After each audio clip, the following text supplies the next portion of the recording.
journée de la natation, cette année, on va commencer par les partenaires qui proposent du matériel pour les établissements, enfin pour les piscines. Donc ça peut être aussi bien des robots de nettoyage que des structures gonflables ou alors tout ce qui va concerner les traitements de l'eau avec des produits particuliers. L'objectif, c'est de rassembler les producteurs et acteurs de la journée.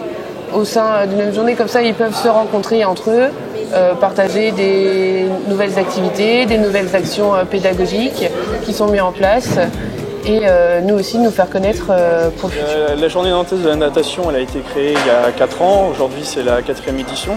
Et c'était à l'initiative au départ du cabinet de Monique Bignonneau en collaboration avec l'UFR STAPS de Nantes. C'est une sorte de mini-salon de toute façon et voilà, par exemple je pense aux responsables de piscine qui vont avoir les clés pour prendre des décisions, pour s'équiper sur un matériel particulier ou faire appel à une entreprise.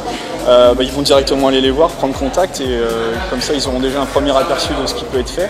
Je suis venue ici parce que je suis intervenante extérieure pour former les licences professionnelles aquatiques, pour leur parler de comment monter une entreprise, comment être maître nageur indépendant. Maintenant j'ai monté mon centre de formation, le centre de formation To Be Well, pour permettre aux maîtres nageurs de se spécialiser dans certains domaines. Donc oui, tout ça c'est intéressant pour voir un petit peu les solutions qu'on a pour la qualité de l'eau derrière. Proposer de venir et de découvrir d'autres choses, donc voilà, je suis arrivé ici. Ça permet de rencontrer des professionnels, des exposants.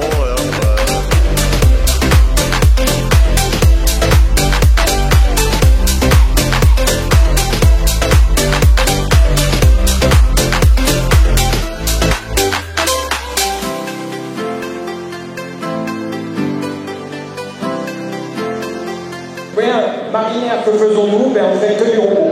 On fait du robot depuis plus de 50 ans maintenant. Donc nous fabriquons des robots nettoyeurs pour piscine. Je suis Francis Baldaïc, je représente la société Myrta Pools. C'est une société italienne qui existe depuis près de 60 ans maintenant. On a aussi des conférenciers qui vont intervenir sur différents thèmes. Donc là, ça va vraiment être axé sur la forme et le bien-être. Donc aussi bien sur les tendances actuelles, tout ce qu'on va retrouver, les nouvelles activités, les nouvelles tendances qu'on va retrouver en piscine. Il y a un gros développement à ce niveau-là, c'est juste que maintenant il faut le développer, il faut pouvoir en parler.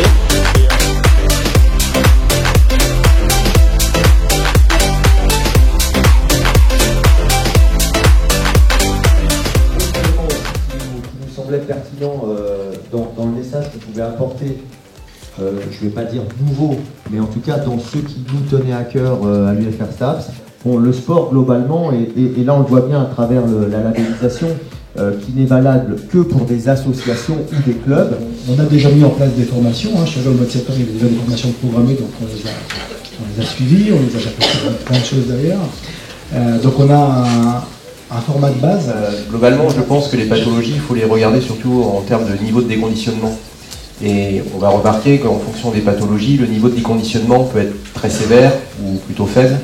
Et je pense qu'on pourrait réfléchir au sein de vos structures à proposer des groupes en termes de niveau de déconditionnement. Je vais vous parler du projet Senior Forme Santé et Bien-être qu'on a mis sur l'établissement depuis 2008. On est assistant à maîtrise d'ouvrage, donc nous, notre métier, c'est de A à Z, de la naissance d'un projet dans la tête d'un élu et des services, jusqu'à la mise en exploitation et même après, puisqu'on fait des audits de fonctionnement. L'année dernière, la licence professionnelle a créé l'association, donc l'ALPA, c'est l'amicale, de la licence professionnelle des activités aquatiques. Elle est impulsée par tous les étudiants de la promo, mais pour cette association, on a défini un président, donc François cette année. L'objectif de l'association, c'est surtout de créer un réseau en fait, entre professionnels, par exemple là où on va faire nos stages, nos tuteurs, et entre les futurs étudiants de la licence professionnelle.